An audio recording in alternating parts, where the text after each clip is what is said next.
Hello, once again, this is Brother Teacher.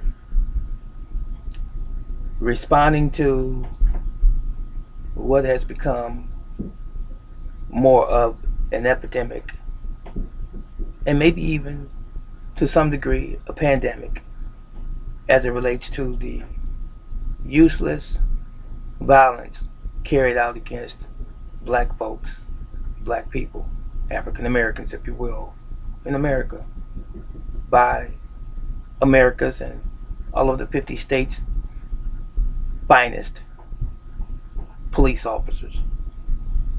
Now, let me preface this video by saying this.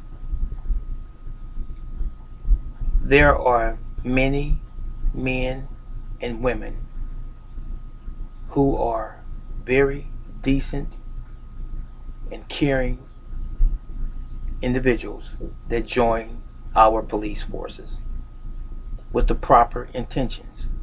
Some join the police force for job security. Nothing wrong with that.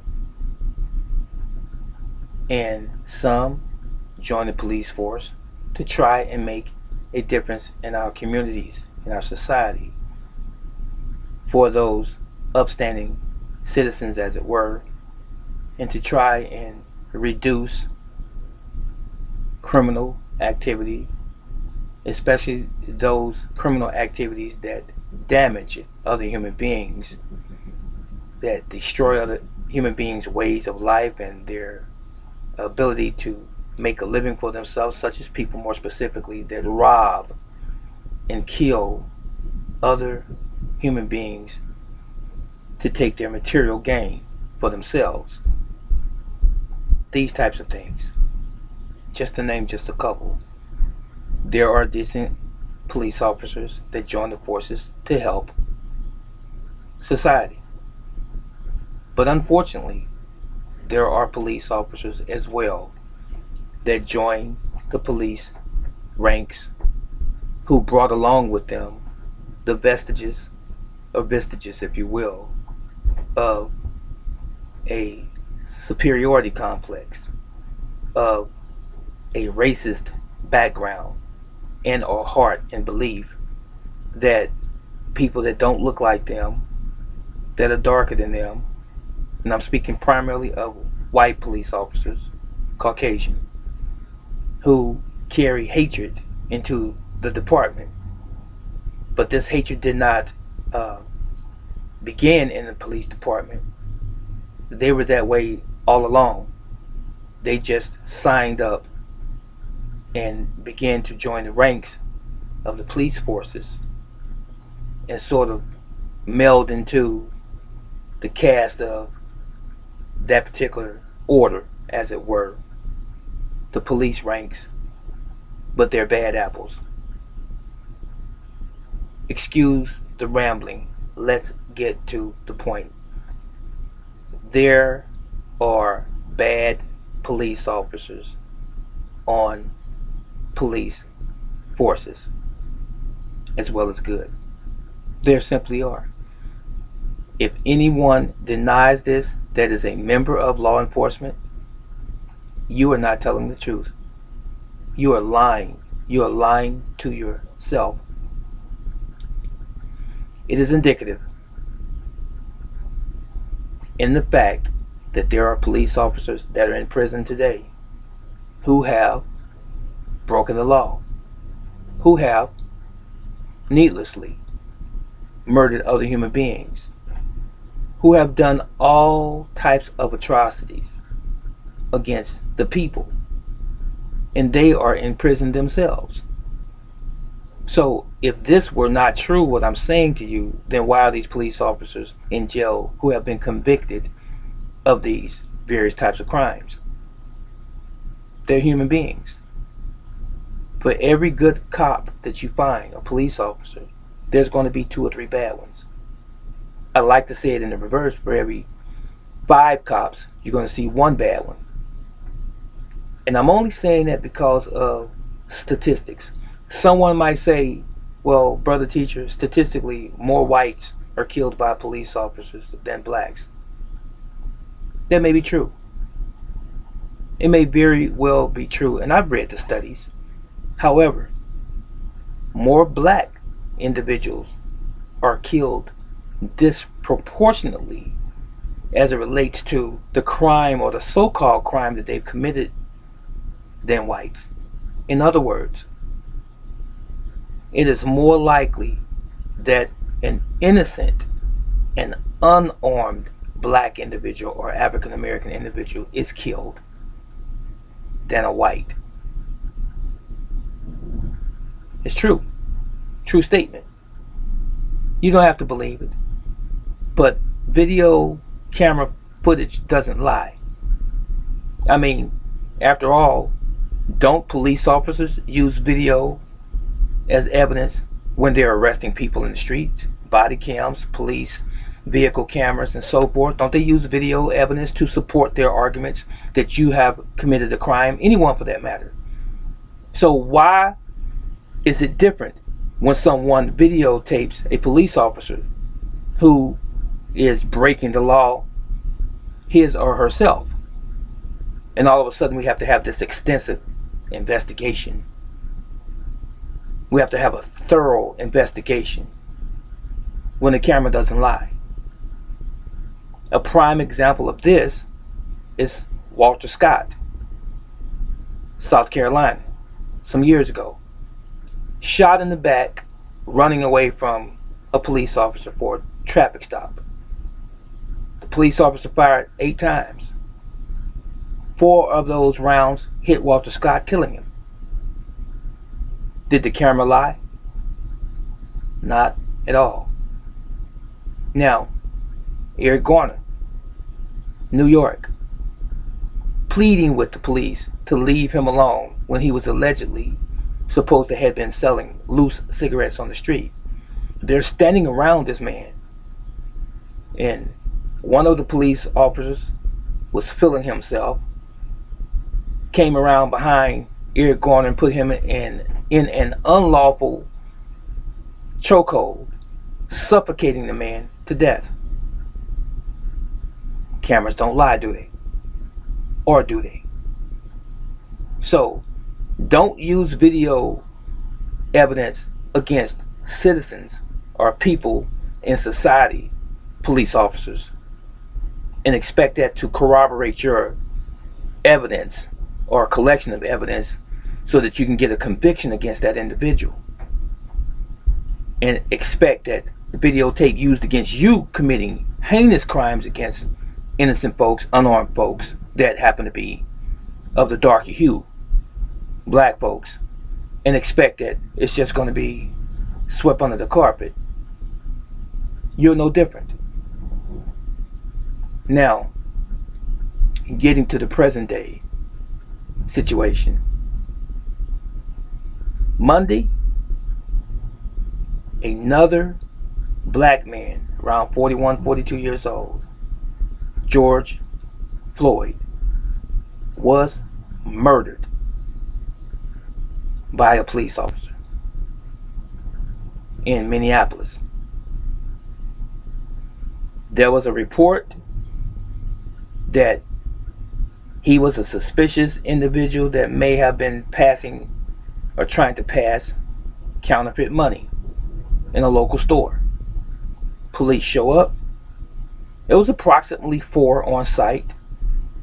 Pulled the man out of his vehicle. Mr. Floyd, that is.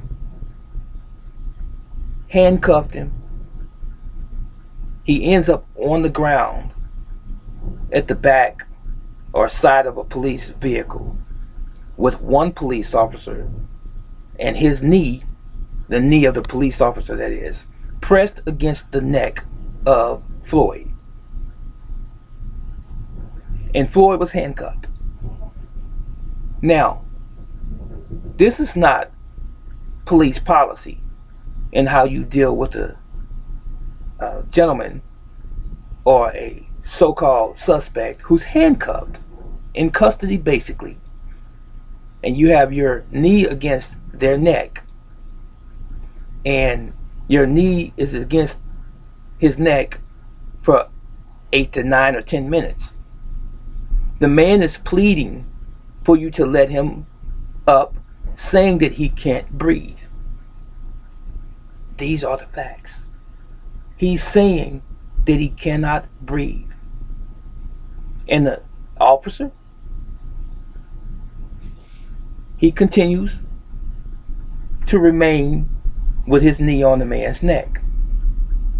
There were even people standing by that pled to the officer, would you get up off of him? He's not going anywhere. That's enough. I'm sure they were apprehensive about approaching because they may have been tased or even shot by the police officer or one of the others that were standing by. But they kept telling the police officer, he's not trying to resist, let him up. And then after a period of minutes had passed by, Floyd's body became limp. He no longer had the ability to speak. He fell unconscious. Let me educate you about something. I'm going to educate you about something. Some of you that don't know this, here's your education.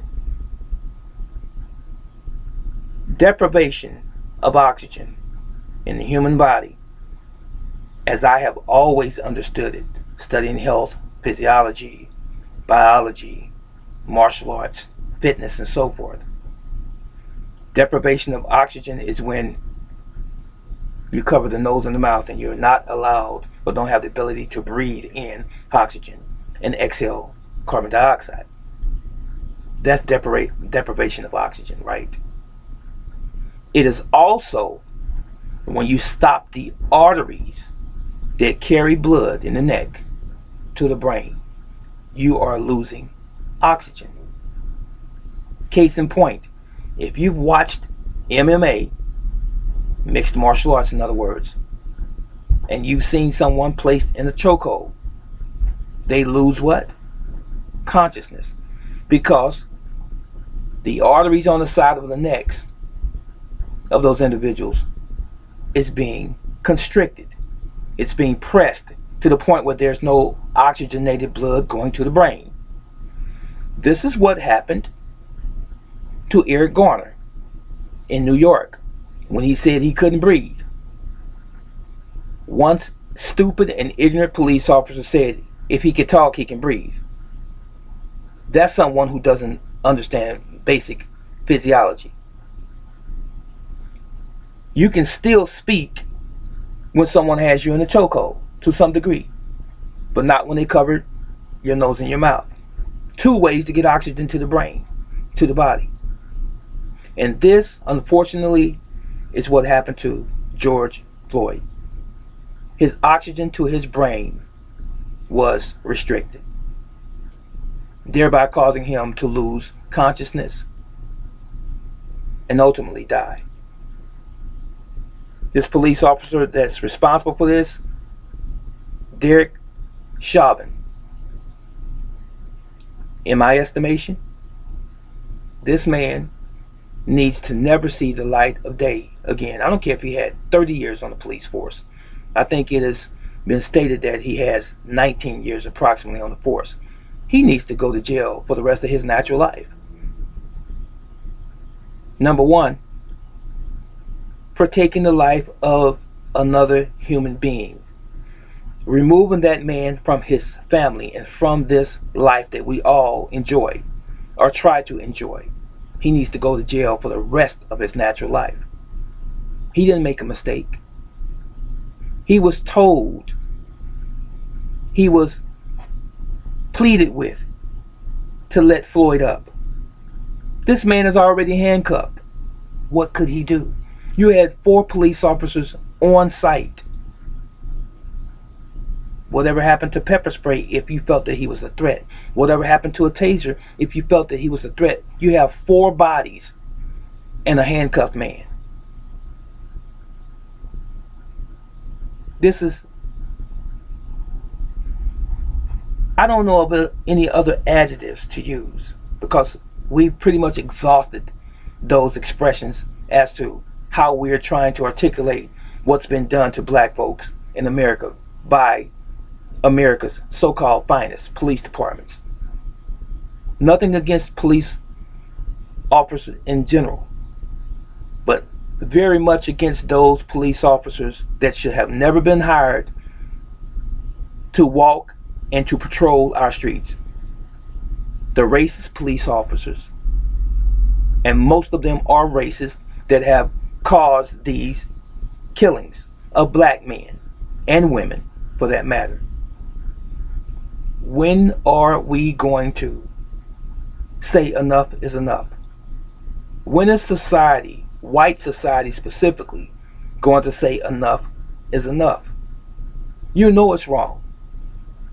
Now, let me say this. I would be remiss if I don't give proper credit to where proper credit belongs. The mayor of Minneapolis, his name is Jacob Frey. My hat goes off to this gentleman. He's a white man. This man has publicly made the statement to the prosecuting attorney of the county in which this occurred, that charges be filed against Derek Chauvin and the other police officers that were along there with him. Now, Tao, I believe is how you pronounce his name. He's an Asian police officer. Thomas Lane and J. Alexander Kwon. All four of them should go to jail. The other three, for not insisting and for not attempting to remove Officer Derek Chauvin from pressing his knee against this young man's neck, killing him. They should all go to jail. But the officer that is directly responsible for it should never see the light of day again. And when this type of judgment, righteous judgment, is carried out against those who perpetrate these crimes against our people, black folks, maybe all of those other racist cops will get the picture. And I'll say it to you that's watching, maybe all of you racist cops that are watching this video maybe will get the picture. You cannot just take people's lives arbitrarily because you feel like it's okay, because you feel like you're protected by a badge or a brotherhood. I thought the human race was a brotherhood, but apparently we have segmented our society and we say, hey, we stand above the law. Forget the rest of those people. We're going to enact and carry out tyranny against the society, especially those who are of another color, as it were, black folks, African Americans, because we see them as threats to the society, undesirables.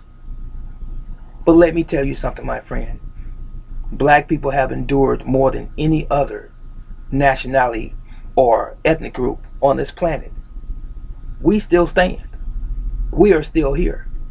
And you know what? It's only a matter of time before the Almighty the Almighty Creator, the Most High, is going to rain down His judgment on all of those who continue to perpetuate criminal, sinful, unrighteous atrocities against the weak, the poor, and the defenseless, and those who are oppressed and being oppressed by the powers that be.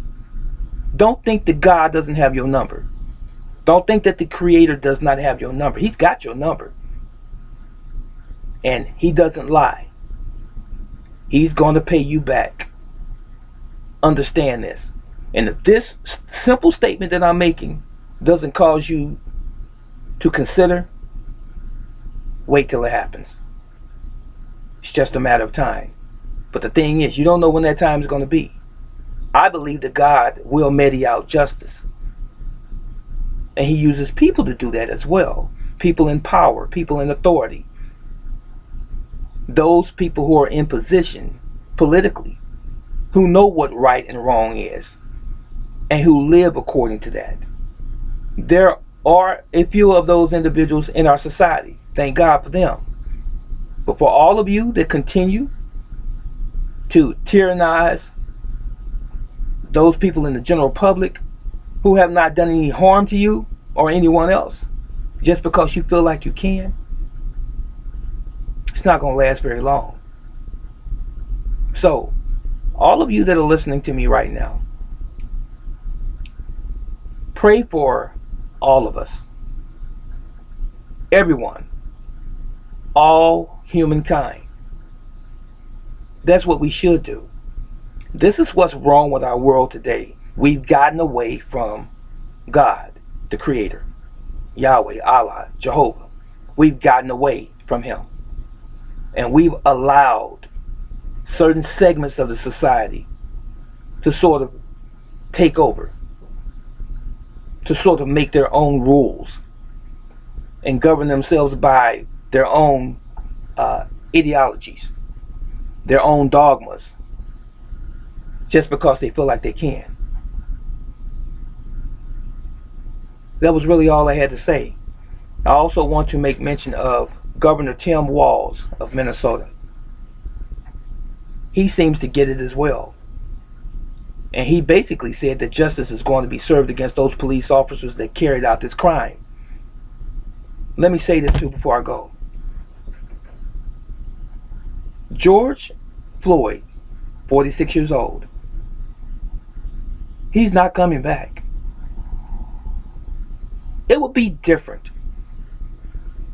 Let's just take his name away for a moment, just speak in general. It would be different if there was a man who was harming someone else, attempting to kill another individual, and a police officer or two showed up and they stopped that individual from harming another innocent human being, and it ended up that that man lost his life at the hand of the police. It is an entirely different thing when you have an unarmed man who's already in custody, handcuffed, with his hands behind his back, lying on the ground on his chest, and your knee is against his neck and he can't move, and you cause his death. How do you justify that? Now, all of you police officers who say that you represent justice, who say that you represent the law, the actual law, not de facto law, but actual law, who say that you signed up to make a difference, who say that you swore to take an oath to protect the people, the country, and to protect the rights of the people through the Constitution from enemies foreign and domestic. To all of you police officers, why are you not all speaking out? Very rarely will you hear a police officer speak out against someone who they know has committed a crime like this. And when one police officer, male or female, stands up, it seems like they receive so much vitriol from other police officers because they're calling things out as they actually are. What do you think about the murder of George Floyd? Anyone that's watching this video right now, what do you think should be the punishment of the 4 police officers, especially Derek Chauvin? They was fired. That's not enough. One individual was responsible directly for his death. The other 3 stood by and allowed it to happen. Leave your comment in the comment section below. This is Brother Teacher. I'm out.